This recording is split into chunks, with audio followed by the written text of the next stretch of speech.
Salut tout le monde! Aujourd'hui, on se retrouve pour la première vidéo qui concerne le prix littéraire des collégiens et collégiennes, prix auquel je participe en tant que jury. Je vous en avais déjà parlé à quelques reprises, je crois, en fin d'année dernière et en début d'année, cette année peut-être. Je ne suis plus certaine d'à quel moment je vous ai parlé de ça. Mais, ouais, c'est ça. Je fais partie du prix littéraire des collégiens. Je vous mets un petit rappel de qu'est-ce que c'est à l'écran au cas où vous vous en souviendriez plus. Mais en gros, c'est un prix littéraire, No Shit Sherlock, qui en gros vient déterminer un gagnant parmi 5 livres. Puis c'est les collégiens, ben les étudiants dans le fond au cégep au Québec qui déterminent le gagnant de ce prix-là. Donc voilà, j'ai vraiment très mal résumé. J'ai le goût de dire comme d'habitude, mais en tout cas, bref, on y est allé au mieux de mes capacités. C'est génial. Donc aujourd'hui, je m'attaque au roman Les marins ne savent pas nager de Dominique Scali, qui a été publié à La Peuplade. Et bon, ça va prendre une petite mise en contexte avant que je commence à vous parler de ce livre-là. Techniquement, j'ai choisi de vous faire des avis parce que c'était un peu les vidéos les plus faciles et moins demandantes pour moi à vous produire de manière aussi rapide concernant ces livres-là. Et les marins ne savent pas nager. Comment vous dire que je me sens vraiment pas à l'aise en fait de vous présenter mon avis parce que j'en ai pas. Qu'est-ce que je veux dire par là? C'est que j'ai DNF le livre et je l'ai DNF très tôt dans ma lecture et je ne considère pas avoir assez de matériel en ma possession, entre guillemets, pour vous faire un avis complet qui serait mon avis seulement à moi. Ce que j'avais déjà prévu à la base dans ces vidéos-là, c'était de, oui, prendre mon avis, de vous le partager, mais aussi de venir utiliser les discussions que j'ai en classe dans mon cours pour lesquels je lis ce livre-là, ben ces livres-là, en fait, tous les livres du PLC, euh, de prendre ces discussions-là en classe pour venir enrichir en fait mon avis personnel, puis peut-être venir approfondir certains trucs que j'aurais pas vu ou quelque chose, tout en vous mentionnant un peu là, que ça vient justement de mon groupe. Mais là, pour celui-là, en fait, ça va être uniquement ce qui s'est dit en classe.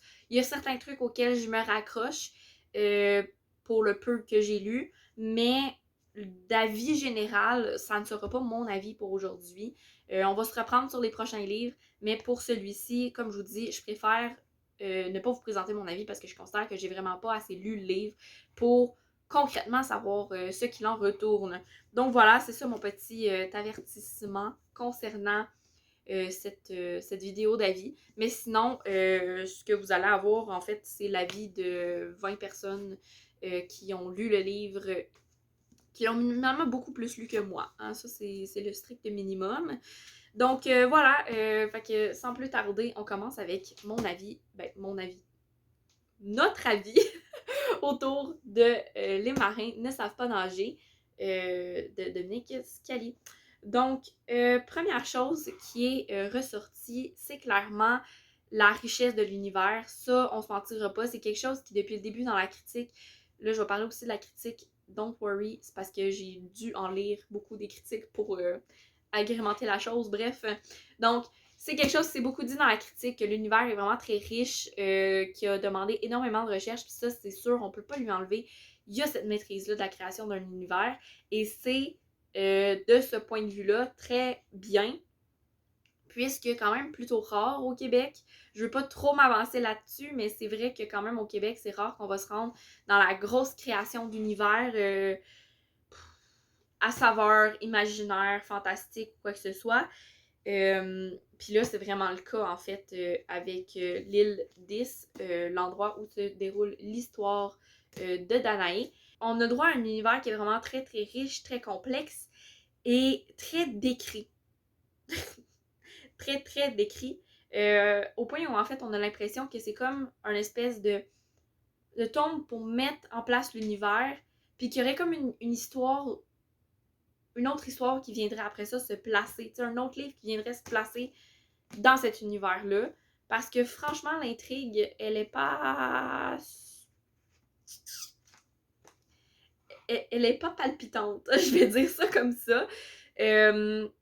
c'est vraiment ce qui est ressorti majoritairement là, dans la discussion, que l'intrigue, c'était pas tout à fait ça, mais que l'univers était vraiment magnifique en fait, et était très contemplatif, que c'était vraiment le fun en fait de juste admirer cet univers-là, de se plonger à l'intérieur de cet univers-là, mais c'est ça, faut se laisser le temps de se plonger, parce qu'il y a énormément de descriptions, c'est très contemplatif, c'est très lent dans la démarche d'écriture, et dans la démarche d'action, si je peux dire, entre guillemets, dans le sens, le déroulement, le rythme est vraiment très très lent. Puis il n'y a pas beaucoup d'action qui se déroule, c'est majoritairement de l'écriture, de description. Puis des fois, ça peut être un petit peu long. Moi qui n'ai pas très sensible là-dessus, c'est exactement ce qui a fait que j'ai pas pu continuer ma lecture. Donc, c'est ça pour commencer. La description, sincèrement, donne un aspect très... comment je pourrais dire ça? Ça donne un aspect très documentaire, puis c'est là, en fait, qu'on est venu en groupe se dire que si ça avait été un film, ce livre-là, ça serait super bon. Puis probablement qu'on aurait 1000 fois plus accroché. Puis c'est là qu'on s'est posé la question de est-ce que la forme du roman était la bonne pour cette histoire-là, cet univers-là, ce film-là, ben pas ce film-là, mais cet univers-là, parce que sincèrement, on est capable avec toutes les descriptions d'imaginer l'image que ça pourrait donner, d'imaginer visuellement qu'est-ce que ça pourrait donner, puis ça pourrait tellement laisser la place à l'intrigue, en fait, de venir mettre cet univers-là en images, parce que tu n'aurais pas besoin d'écrire les images, tu aurais juste à les voir. Donc, ça, c'est quelque chose qui est ressorti, qui nous a bien fait rire, entre guillemets, mais comme qui était quand même vrai, puis qui était vraiment un ressenti assez profond. Puis c'est ça. Ce qu'on peut pas enlever définitivement à Dominique Scalier dans son roman, c'est toute la recherche qu'elle a fait pour que ça donne ce résultat-là, en fait, de parfaite adéquation, en fait, entre le rythme, l'histoire, l'univers, les paysages. Tout ça vient en un tout qui se tient et qui est correct, qui est bien fait. Puis toute la recherche, en fait, qu'elle a fait, on la ressent tellement, en fait. Mais c'est pas négatif, là. C'est pas genre on sent qu'elle a voulu plugger les choses. Non, c'est vraiment on sent que cette recherche-là a été faite pour que ça puisse se rendre à ce niveau-là de beauté puis de poésie. I don't know if it's clear. Donc voilà. Mais ça l'a vraiment impacté, en fait, le récit à notre avis, puis c'est ça qui a fait que la majorité, en fait, de mon groupe n'a pas apprécié cette lecture-là. Sinon, qu'est-ce que je peux vous dire aussi, c'est que comment qu'on se disait qu'on pouvait le mieux décrire la chose, outre le fait que ça a clairement un vibe de film, plus que de livre, c'est que bon, c'est sûr qu'avec le PLC, on essaie d'aller chercher des livres qui sont peut-être un petit peu plus poussés, qui viennent plus nous changer, nous transformer. Puis c'est malheureusement pas ce qu'on a ressenti avec ce livre-là. Si on regarde certains critères-ish de qu'est-ce qui fait un bon livre, je mets des beaux gros guillemets ici, mais quand on regarde ça, techniquement, ce livre-là est comme parfait. C'est sincèrement une innovation littéraire, surtout au Québec. C'est super bon, c'est super complexe, c'est super... c'est super riche comme univers, puis on s'en va vraiment chercher, en fait, creuser dans des choses qu'on n'est pas habitué de traiter nécessairement, ou minimalement pas de cette manière-là. Et en fait, la, puis comme je disais tantôt, tout fonctionne ensemble. Autant ce qu'on est allé chercher, ce qu'on voulait aller creuser dans le sujet, que la forme, comment c'est écrit, comment comment 700 pages sont faites. Bref, mais le problème, en fait, c'est que même si techniquement, c'est un excellent livre sur le plan, on va dire, technique, c'est un livre qui laisse rien. La majorité est ressortie de cette lecture-là en se disant c'était beau, mais il me reste quoi? Puis je pense que c'est ça qui a été un peu le plus frustrant aussi pour beaucoup de monde, c'est de se dire en fait, ok, mais c'est quoi que j'ai lu dans le fond? C'est quoi de rester sur cette fin-là, puis pas une fin genre parce que la fin est ouverte, là. Parce que non seulement la fin est genre ouverte-ish, mais en plus, c'est juste comme tu viens de te taper 700 pages, plus ou moins pertinente pour ça, ben plus ou moins pertinente. Pertinente sur le fond d'univers, moins pertinente sur le fond d'intrigue. Et bref, c'est ça qui en a frustré plusieurs, je le sais. Et c'est ça qui a fait que beaucoup n'ont pas pu terminer le livre ou ont vraiment eu de la misère à avaler la fin, si je peux dire ça comme ça. Donc voilà, c'est pas mal ça qu'on avait dit sur les marins ne savent pas nager. Bien évidemment, je vous ai pas fait un compte rendu d'une discussion d'une heure, là. Même plus que ça, de 2 heures. C'est vraiment une petite partie, puis ce que je trouvais qui était le plus pertinent de vous partager aussi, ce qui étaient les grands points en fait de notre discussion.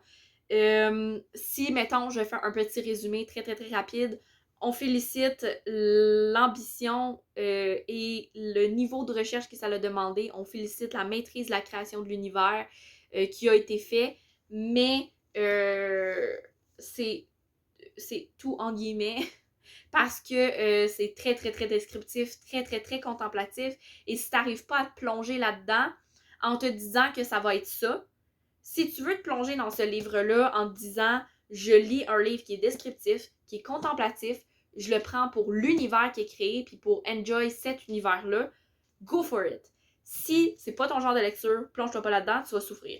Si t'as besoin que l'intrigue fonctionne vraiment, va pas là-dedans, tu vas souffrir. C'est pas mal ça rapidement que j'ai à dire. Et ben c'est ça. Fait que un plus pour l'univers, mais l'intrigue nous a un peu laissé sur notre faim. Puis on ressort un peu de ce livre-là justement en se disant que ben c'est très beau. On sent que l'autrice a vécu son trip d'écrire ce projet-là, a vécu son idée à 1000%, son ambition à 1000%, mais que c'est pas nécessairement ce que tout lecteur rechercherait. Fait que comme c'était son public cible elle-même, elle l'a fait, tant mieux. Mais c'est ça, c'est pas la meilleure lecture de ma vie. Actually, je la compte même pas comme une lecture faite. Donc voilà. C'est tout pour Les marins ne savent pas nager de Dominique Scali. J'espère que vous aurez apprécié la vidéo. Comme je vous disais, les prochaines fois, ça va être beaucoup plus basé sur mon avis personnel, puis que je vais agrémenter avec l'avis des autres de la discussion que je vais avoir eue en classe. Si vous avez apprécié la vidéo, n'hésitez pas à la liker, à commenter. Si jamais vous avez lu le livre aussi, je suis vraiment curieuse de savoir votre avis en fait en commentaire. Et ben, vous pouvez aussi vous abonner à la chaîne pour être sûr de manquer aucune des notifications lorsqu'une vidéo sort. Puis ben, dans le fond, on se retrouve bientôt là, pour les prochaines lectures du PLC. Sur ce, je vous souhaite une excellente journée et je vous dis à la prochaine. Bye bye!